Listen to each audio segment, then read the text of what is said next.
இலக்கண கவிதை எழுதிய அழகே உருகியதே என் உயிரே உனதிரு விழிகள் இமைத்திடும் பொழுதில் பகலிரவு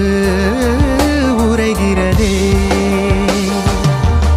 இதயம் கேட்குதே என் காற்றாக கனவாக கை வீசும் காதல் இவள் யாரோ